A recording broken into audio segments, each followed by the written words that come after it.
तो स्वागत है आपका फिर से एक नई वीडियो में। दोस्तों, आज की वीडियो में हम फिजिक्स से संबंधित मोस्ट इम्पोर्टेंट क्वेश्चन कराएंगे जो आपको आने वाली परीक्षाओं के लिए अति आवश्यक मिलेंगे। तो दोस्तों, वीडियो को शुरू करते हैं। हमारा पहला क्वेश्चन है, पानी में डूबी हुई लकड़ी मुड़ी हुई दिखाई देती है, क्यों? तो ऑप्शन ए प्रकाश का परावर्तन, ऑप्शन बी प्रकाश का विवर्तन, ऑप्शन सी प्रकाश का अपवर्तन, ऑप्शन डी है दोस्तों प्रकाश का विसर्जन। तो दोस्तों, इसका आंसर सही हो जाएगा हमारा ऑप्शन सी प्रकाश का अपवर्तन। दोस्तों, प्रकाश के अपवर्तन के कारण पानी में डूबी लकड़ी मुड़ी हुई दिखाई देती है। इसका आगे नेक्स्ट क्वेश्चन, इंद्रधनुष किसके कारण बनता है? ऑप्शन ए अपवर्तन और प्रक्षेपण, ऑप्शन बी प्रकीर्णन और अपवर्तन, ऑप्शन सी विवर्तन और अपवर्तन, ऑप्शन डी अपवर्तन और परावर्तन। तो दोस्तों, इसका आंसर सही हो जाएगा हमारा ऑप्शन डी अपवर्तन और परावर्तन। दोस्तों, अपवर्तन और परावर्तन के कारण इंद्रधनुष हमारा बनता है। बारिश बारिश के मौसम में बनता है दोस्तों, जब धूप निकल रही होती है और बारिश पड़ जाती है, फिर धूप निकलती है हल्की हल्की, उसके कारण ही हमारा इंद्रधनुष बनता है, जिससे अपवर्तन और परावर्तन के कारण ही बनता है। इसके आगे नेक्स्ट क्वेश्चन, मरीचिका बनने वाली प्रघटना को क्या कहते हैं? ऑप्शन ए व्यतिकरण, ऑप्शन बी विवर्तन, ऑप्शन सी ध्रुवीकरण, ऑप्शन डी पूर्णांतरिक परावर्तन।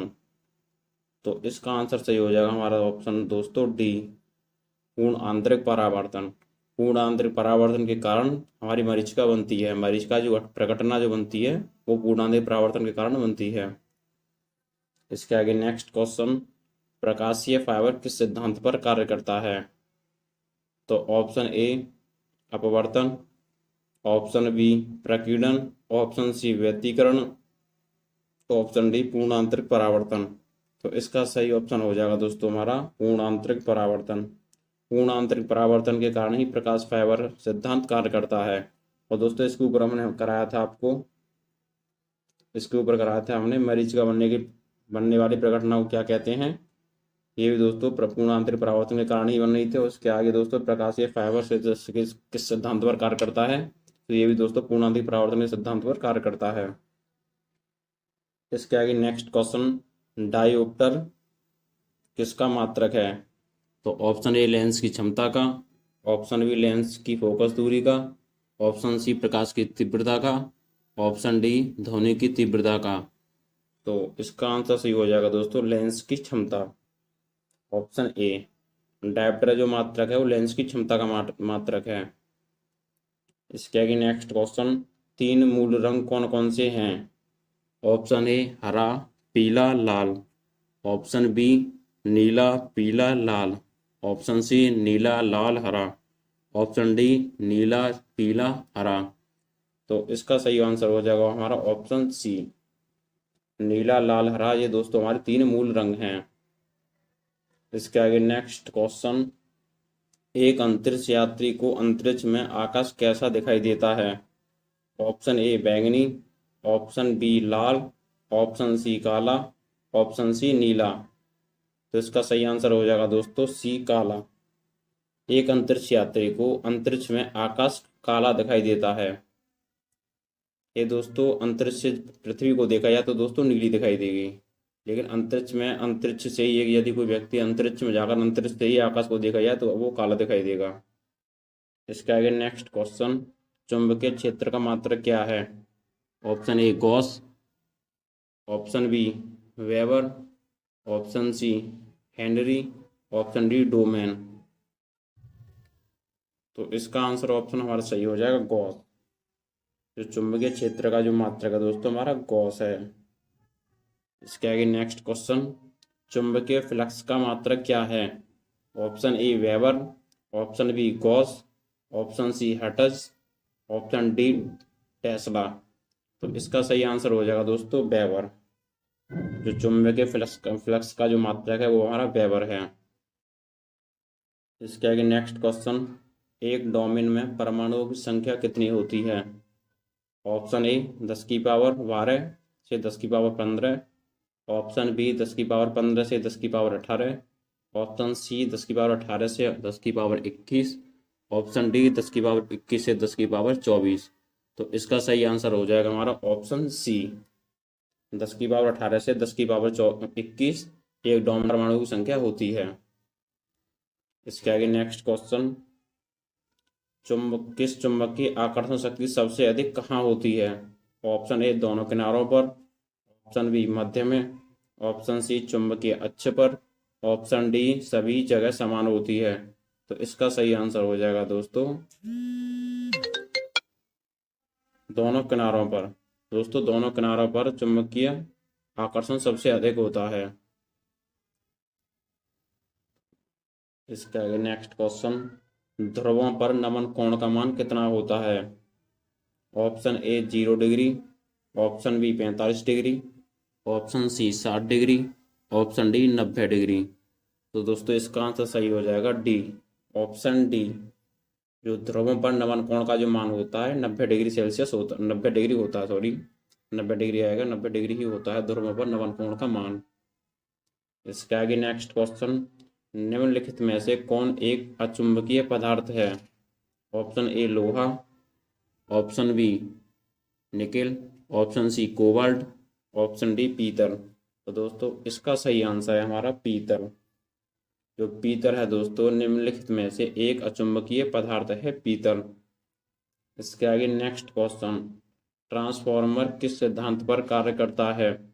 ऑप्शन ए चुंबकीय प्रेरण के सिद्धांत पर, ऑप्शन बी विद्युत चुंबकीय प्रेरण के सिद्धांत पर, ऑप्शन सी स्वप्रेरण के सिद्धांत पर, ऑप्शन डी इनमें से कोई नहीं। तो दोस्तों इसका सही आंसर हो जाएगा विद्युत चुंबकीय प्रेरण के सिद्धांत पर दोस्तों जो ट्रांसफार्मर होता है हमारा काम करता है। ऑप्शन बी सही हो जाएगा इसका, जो विद्युत चुंबकीय प्रेरण के सिद्धांत पर ट्रांसफार्मर काम करता है सिद्धांत पर। इसके आगे नेक्स्ट क्वेश्चन, लेंस का नियम क्या है? ऑप्शन ए द्रव्यमान संरक्षण का, ऑप्शन बी संवेग संरक्षण का, ऑप्शन सी ऊर्जा संरक्षण का, ऑप्शन डी द्रव्यमान ऊर्जा संरक्षण का। तो इसका सही आंसर हो जाएगा दोस्तों ऊर्जा संरक्षण का। जो लेंज का नियम है ऊर्जा संरक्षण का नियम है, लेंज के नियम को ऊर्जा संरक्षण नियम कहते हैं। आई होप यू गाइस, हम उम्मीद करते हैं ये वीडियो आपको समझ में आई होगी। यही दोस्तों ये वीडियो आपको समझ में आए तो वीडियो को लाइक करना, शेयर करना। यदि आप हमारे चैनल पर नए हो तो प्लीज़ चैनल को सब्सक्राइब करें। धन्यवाद दोस्तों, मिलते हैं अगली वीडियो में। और दोस्तों स्वागत है आपका अपने YouTube channel royal Sharma current affair में। दोस्तों आज की वीडियो में हम फिजिक्स से संबंधित मोस्ट इम्पोर्टेंट क्वेश्चन कराएंगे जो आपको आने वाली परीक्षाओं के लिए बहुत ज़्यादा महत्वपूर्ण होने वाले हैं। तो चलो दोस्तों वीडियो को शुरू करते हैं। हमारा पहला क्वेश्चन है, एसआई सिस्टम में तापमान की इकाई क्या है? Option A kelvin, option B degree Celsius, option B C degree centigrade, option D degree Fahrenheit.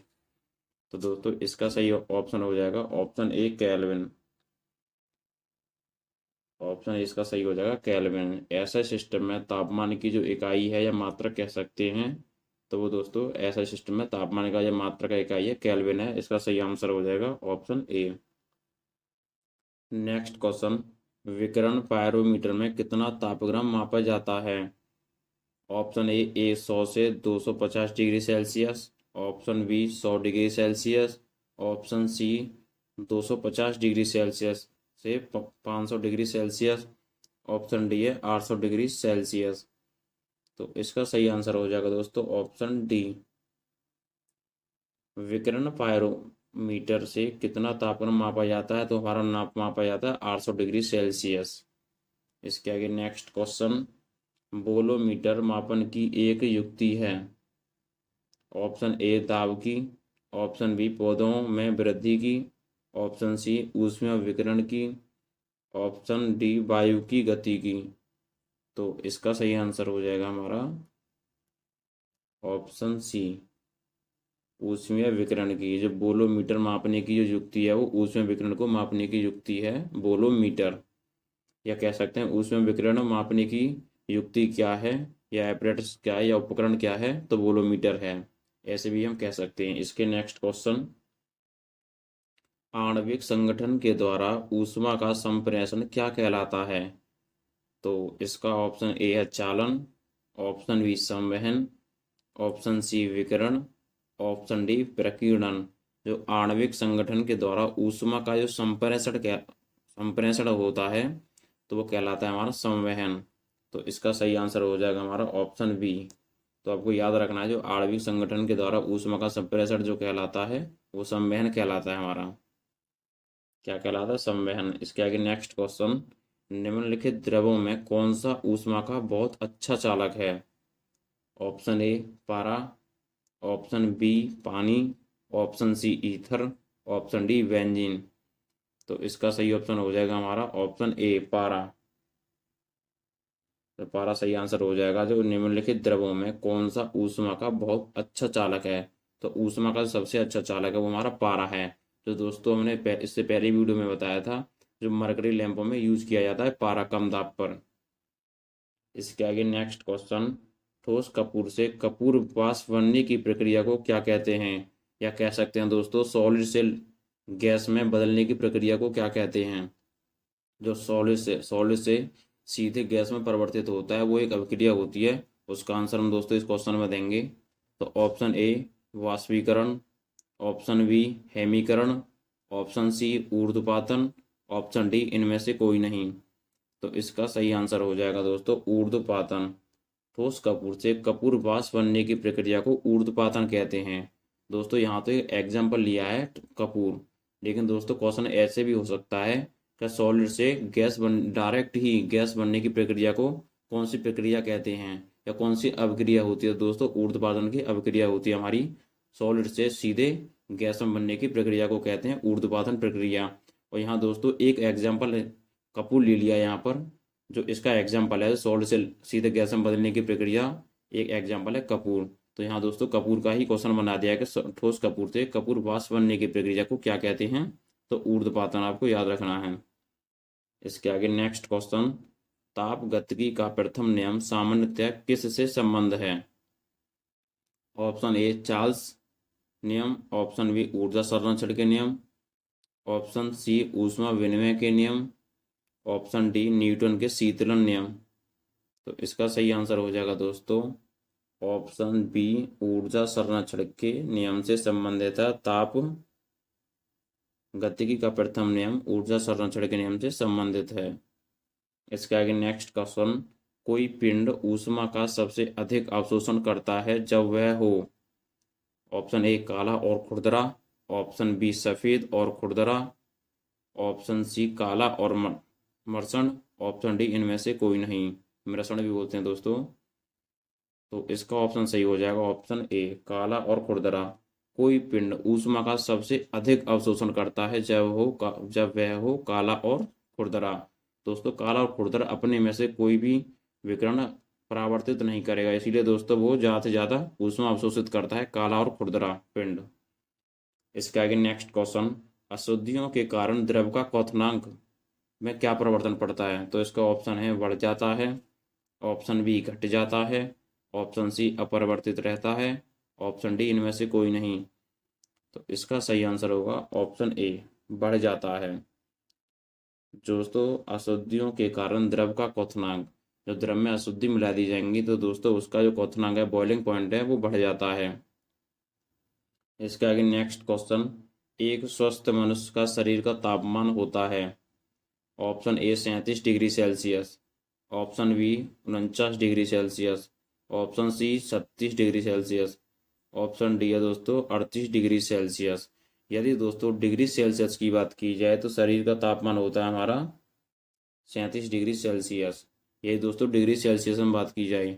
और यदि दोस्तों केल्विन में बात की जाए तो केल्विन होता है हमारा 273 केल्विन। यदि दोस्तों केल्विन की बात की जाए तो एक मनुष्य शरीर का सामान्य तापमान की बात की जाए केल्विन में तो हमारा 273 डिग्री सेल्सियस होगा। यदि दोस्तों डिग्री सेल्सियस में बात की जाए तो 37 डिग्री सेल्सियस होगा।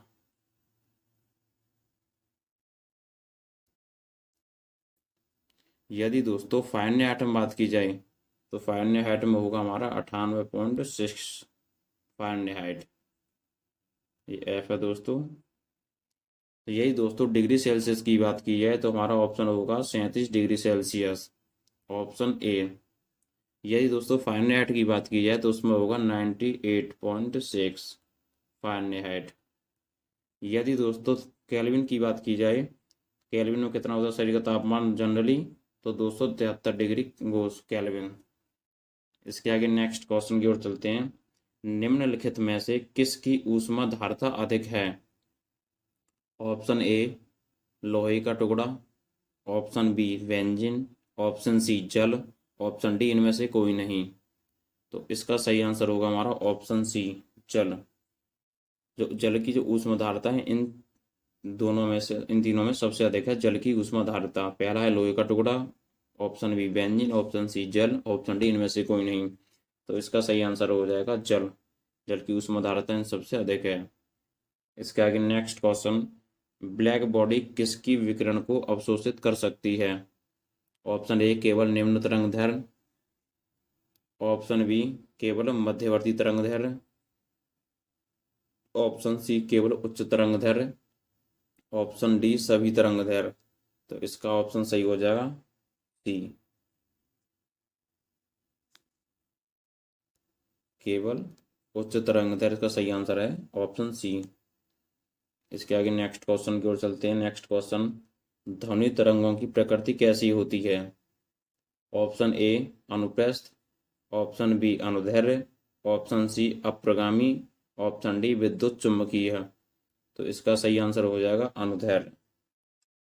जो ध्वनि तरंगों की प्रकृति होती है वो अनुदैर्घ्य होती है, आपको याद रखना है। इसके आगे नेक्स्ट क्वेश्चन, ध्वनि का तात्व किस पर निर्भर करता है? ऑप्शन ए आवृत्ति पर, ऑप्शन बी तीव्रता पर, ऑप्शन सी आयाम पर, ऑप्शन डी वेग पर।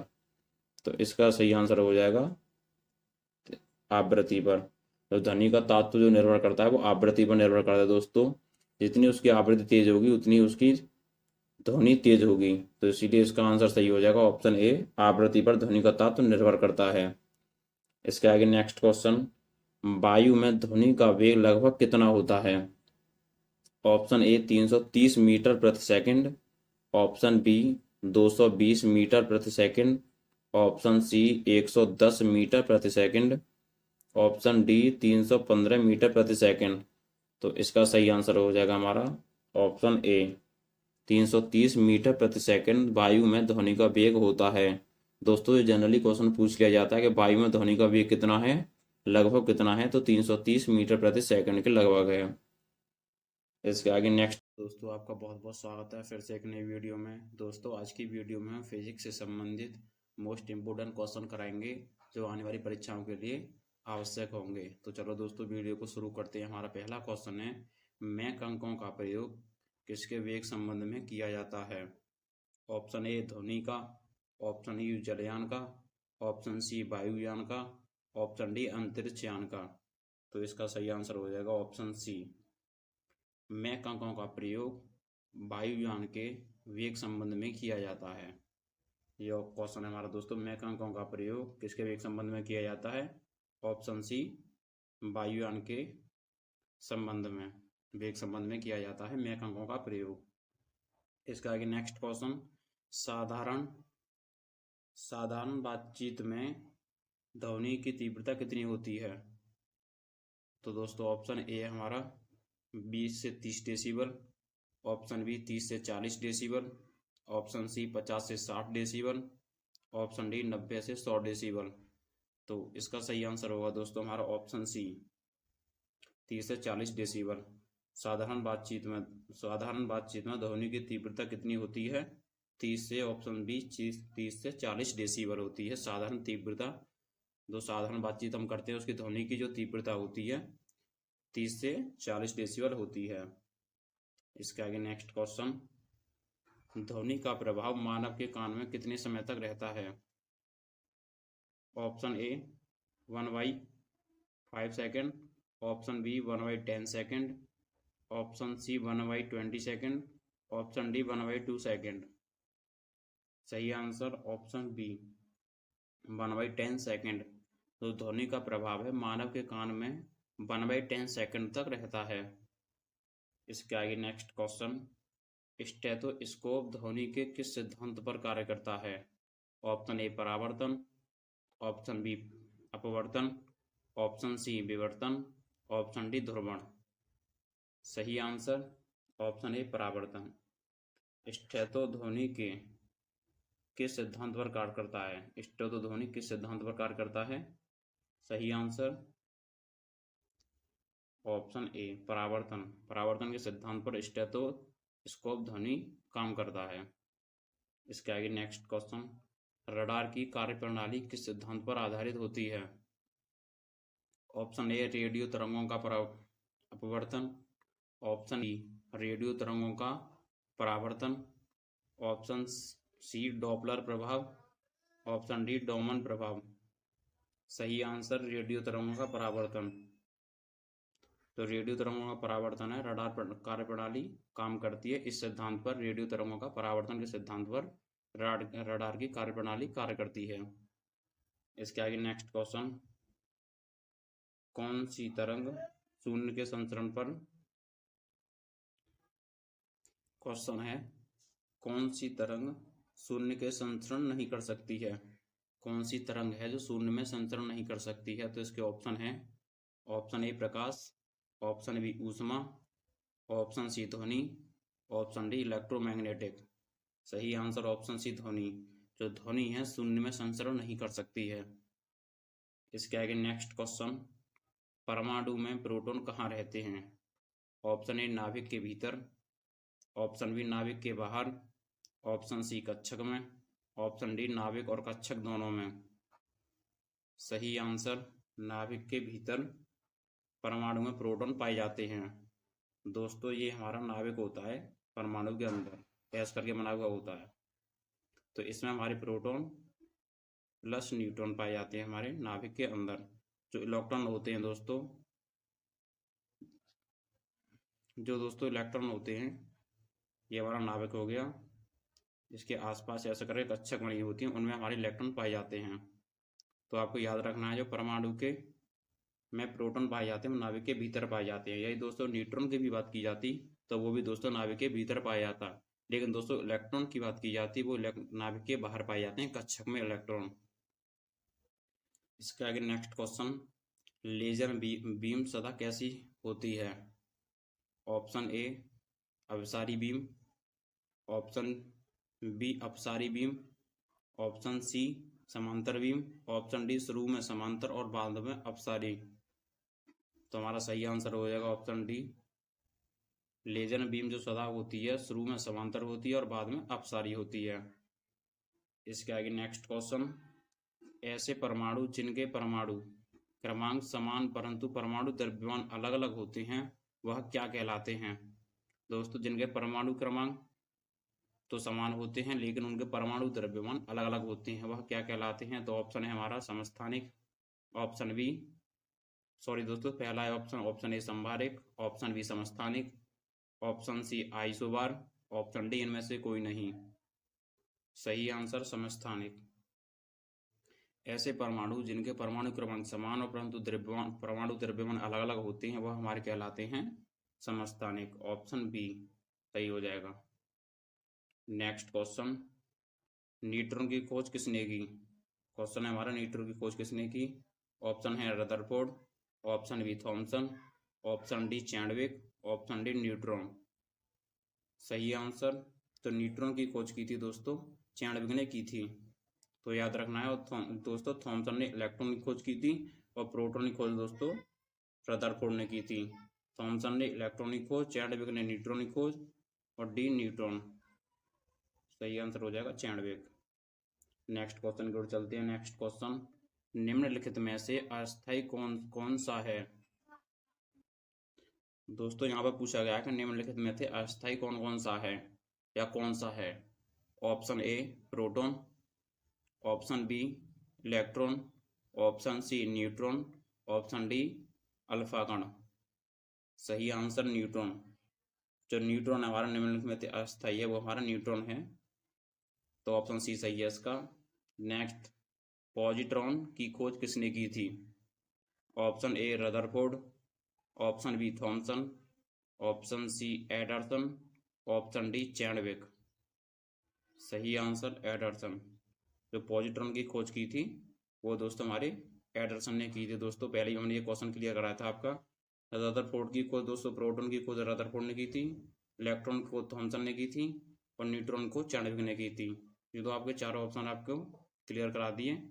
और इस क्वेश्चन का सही है एडरसन, पॉजिट्रॉन की खोज एडरसन ने की थी।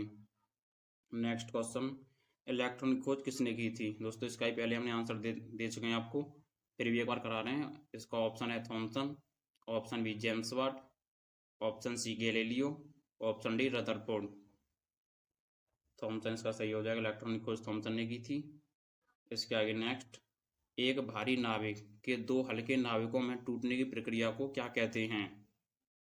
ऑप्शन ए नाभिकीय संलयन, ऑप्शन बी नाभिकीय विखंडन, ऑप्शन सी द्रव्यमान क्षति, ऑप्शन डी रेडियो एक्टिव विघटन। सही आंसर नाभिकीय विखंडन, ऑप्शन बी सही हो जाएगा। एक भारी नाविक के दो हल्के नाविकों में टूटने की प्रक्रिया को कहते हैं नाभिकीय विखंडन। नेक्स्ट क्वेश्चन है, निम्नलिखित में से किस में ऋणात्मक आवेश होता है? ऑप्शन ए एक्स कण, ऑप्शन बी अल्फा कण, ऑप्शन सी बीटा कण, ऑप्शन डी है दोस्तों गामा कण। सही आंसर बीटा कण, बीटा कण में ऋणात्मक आवेश होते हैं, ऑप्शन सी सही है इसका दोस्तों। नेक्स्ट क्वेश्चन, नाभिकीय रिएक्टर के निर्माण में कौन सा तत्व अनिवार्य है? Option A cobalt, option B nickel, option C zirconium, option D tungsten. सही आंसर जर्कोनियम, नाभिकीय रिएक्टर के निर्माण में जो तत्व यूज होता है हमारा जर्कोनियम होता है दोस्तों। कभी कभी इसके प्रतीक भी पूछ ले जाते हैं, तो दोस्तों ऑप्शन ए को हम व्यक्त करेंगे CO से, cobalt. Option B nickel Ni, zirconium को ZR, जर्कोनियम को ZR से व्यक्त करते हैं और टंगस्टन को W से। तो आपको याद रखना है दोस्तों, जो नाभिकीय रिएक्टर के निर्माण में जो तत्व यूज होता है वो जर्कोनियम यूज होता है, option C. Next question, curie किसका मात्रक है? ऑप्शन ए रेडियो एक्टिव धर्मिता का, ऑप्शन बी ऊर्जा का, ऑप्शन सी ऊष्मा का, ऑप्शन डी तापक्रम का। आंसर रेडियो एक्टिव धर्मिता का, जो क्यूरी जो मात्रक है हमारा वो रेडियो एक्टिव धर्मिता का मात्रक है। नेक्स्ट क्वेश्चन, नाभिकीय रिएक्टर में ऊर्जा उत्पन्न होती है? ऑप्शन ए नियंत्रित संलयन द्वारा, ऑप्शन बी अनियंत्रित संलयन द्वारा, ऑप्शन सी नियंत्रित। दोस्तों स्वागत है आपका फिर से एक नई वीडियो में। दोस्तों आज की वीडियो में हम फिजिक्स से संबंधित मोस्ट इम्पोर्टेंट क्वेश्चन कराएंगे जो आने वाली सभी परीक्षाओं के लिए आवश्यक होंगे। चलो दोस्तों वीडियो को शुरू करते हैं। हमारा पहला क्वेश्चन है, कंप्यूटर का जनक किसे कहा जाता है? इसका क्वेश्चन दोस्तों, इस क्वेश्चन का आंसर हमने पहले भी एक वीडियो में दे चुके हैं, चलो फिर बताते हैं। तो ऑप्शन ए है Bill Gates, option B Narayana Murthy, option C Charles Babbage, option D इनमें से कोई नहीं। तो आपका सही आंसर हो जाएगा चार्ल्स बेबेज। कंप्यूटर का जनक कहा जाता है दोस्तों चार्ल्स बेबेज को, कंप्यूटर का जो जनक कहा जाता है ऑप्शन सी चार्ल्स बेबेज को कहा जाता है। इसके आगे नेक्स्ट क्वेश्चन, इलेक्ट्रॉनिक कंप्यूटर का आविष्कार किसने किया? Option A doctor Alan M Turing, option B कॉल्वेंज, option C Edison, option D Edward Teller. सही आंसर हो जाएगा option A doctor Alan M Turing, electronic computer का आविष्कार किया था इन्होंने, डॉक्टर एलन एम ट्यूरिंग ने। नेक्स्ट, कंप्यूटर में वायरस का संबंध किससे है? ऑप्शन ए धूल के कण, option B hardware, option C program, option D यह सभी। सही आंसर प्रोग्राम, जो प्रोग्राम है दोस्तों कंप्यूटर में वायरस का संबंध है, जो वायरस से संबंध रखता है कंप्यूटर में वो प्रोग्राम से संबंध रखता है। नेक्स्ट, कंप्यूटर में पीसी का क्या अर्थ है? Option A private computer, option B personal computer, option C professional computer, option D personal calculator.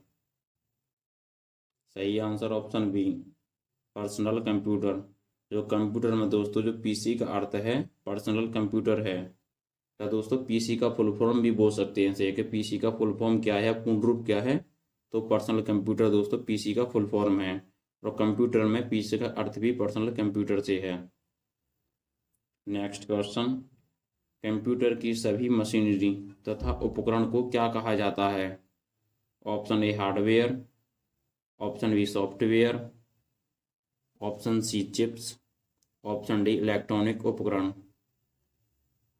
सही answer option A hardware. Computer की सभी मशीनरी और उपकरण को कहा जाता है दोस्तों हार्डवेयर।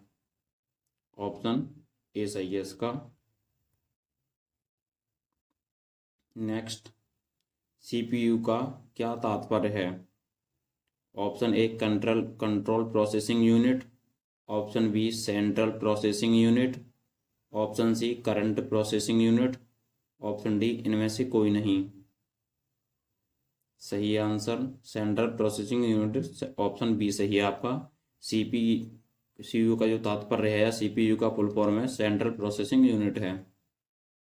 नेक्स्ट, एक हार्डवेयर डिवाइस जो डाटा को पूर्ण रूप से इंफॉर्मेशन में परिवर्तित करता है वह क्या कहलाता है?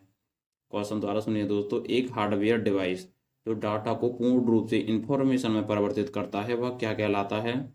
तो इसके चार ऑप्शन हैं। Option A protect, option B output device, option C input device, option D processor. सही आंसर ऑप्शन डी प्रोसेसर। जो दोस्तों एक हार्डवेयर डिवाइस जो डाटा को पूर्ण रूप से इंफॉर्मेशन में परिवर्तित करता है तो वह कहलाता है हमारा option D processor, option D. Next, किस हार्डवेयर डिवाइस को कंप्यूटर का ब्रेन कहा जाता है? Option A RAM, option B CPU, option C ROM, option D ALU. सही आंसर सीपीयू। जो हार्डवेयर डिवाइस को कंप्यूटर का जो ब्रेन कहते हैं, हम जो कंप्यूटर का ब्रेन कहते हैं वो सीपीयू को कहते हैं। इसकी दोस्तों हमने फुल फॉर्म भी आपको बताई थी। सीपीयू की जो फुल फॉर्म है सेंट्रल प्रोसेसिंग यूनिट है। नेक्स्ट, यूएसबी का फुल फॉर्म क्या है? Option A universal serial bus, option B universal set bus, option C unified serial work, option D इनमें से कोई नहीं। सही answer universal serial bus USB का फुल फॉर्म है। नेक्स्ट क्वेश्चन, निम्नलिखित में से कौन सी वैज्ञानिक कंप्यूटर भाषा है? Option A BASIC, option B COBOL, option C Fortran, option D Pascal. सही answer option C Fortran. Fortran दोस्तों निम्नलिखित में से कौन सी वैज्ञानिक कंप्यूटर भाषा है या वैज्ञानिक कंप्यूटर भाषा है हमारी फोर्ट्रैन। तो आपको याद रखना ऑप्शन सी सही है इसका। ऑप्शन डी सॉरी दोस्तों, नेक्स्ट क्वेश्चन, एंड्रॉयड क्या है?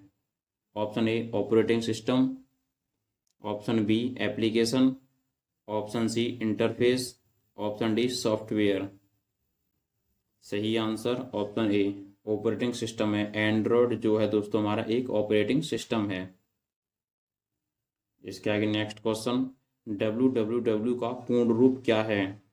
ये दोस्तों जनरली पता होना चाहिए आपको, ये कई बार पूछ लिया गया है। तो ऑप्शन ए है दोस्तों world web wide, option B world wide web, option C wide world web, D दोस्तों इनमें से कोई नहीं। सही आंसर वर्ल्ड वाइड वेब। जो www का पूर्ण रूप है या फुल फॉर्म है वर्ल्ड वाइड वेब है। नेक्स्ट, 1 किलोबाइट किसके बराबर है? ऑप्शन ए 1000 बाइट के, ऑप्शन बी 1000 बिट्स के, ऑप्शन सी 1024 बाइट के, ऑप्शन डी इनमें से कोई नहीं। सही आंसर 1024 बाइट के। जो 1 किलोबाइट जो बराबर होता है दोस्तों 1024 बाइट के बराबर होता है। नेक्स्ट, 1 बाइट में कितने बिट्स होते हैं? Option A 2, option B 8, option C 10, option D 16। सही आंसर ऑप्शन बी 8। 1 बाइट में कितने बिट्स होते हैं? तो 8 बिट्स होते हैं दोस्तों 1 बाइट में। 1 बाइट 8 बिट्स को मिलाकर बनती है हमारी 1 बाइट। नेक्स्ट, भारतीय अनुसंधान संगठन इसरो की स्थापना कब हुई थी? ऑप्शन ए 15 अगस्त 1967 को, ऑप्शन बी 30 अप्रैल 1969 को, ऑप्शन सी 23 अप्रैल 1969 को, ऑप्शन डी 5 जून 1974 को। सही आंसर ऑप्शन सी। 23 अप्रैल 1969 को भारतीय अनुसंधान संगठन इसरो की स्थापना हुई थी। 23 अप्रैल 1969 को।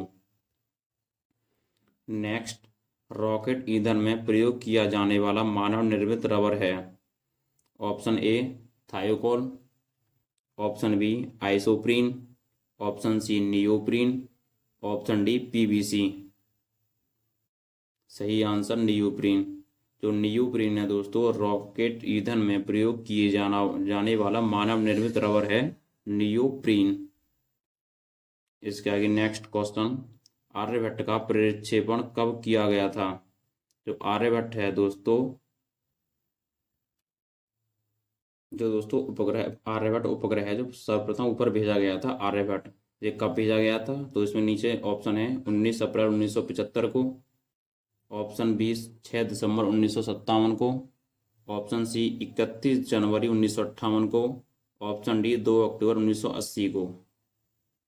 सही आंसर 19 अप्रैल 1975 को दोस्तों आर्यभट्ट प्रक्षेपण किया गया था। तो आर्यभट्ट है दोस्तों सर्वप्रथम भारत का पहला उपग्रह है जिसका प्रक्षेपण किया था हमने 19 अप्रैल 1975 को। इसके आगे नेक्स्ट क्वेश्चन, प्रथम भारतीय संप्रेषण सैटेलाइट एप्पल छोड़ा गया 27 फरवरी 1982 को, ऑप्शन बी 18 सितंबर 1981 को, ऑप्शन सी 19 जून 1981 को, ऑप्शन डी 25 दिसंबर 1981 को। सही आंसर 19 जून 1981 को भारतीय संप्रेषण सैटेलाइट एप्पल छोड़ा गया। नेक्स्ट, अंतरिक्ष में भेजा गया भारत का प्रथम उपग्रह कौन सा है?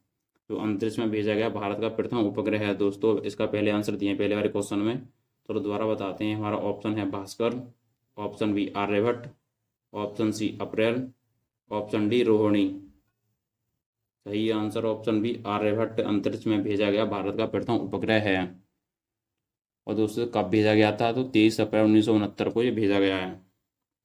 नेक्स्ट, रैम का पूर्ण रूप क्या है? रैम का option A random access memory, option B read only memory, option C recall all memory, option D इनमें से कोई नहीं। सही आंसर रैम का रैंडम एक्सेस मेमोरी है दोस्तों रैम का पूर्ण रूप। ये दोस्तों रोम का पूर्ण रूप पूछा जाए तो रोम का होगा दोस्तों read only memory, option B. Option B है दोस्तों जो रोम का फुल फॉर्म है ROM,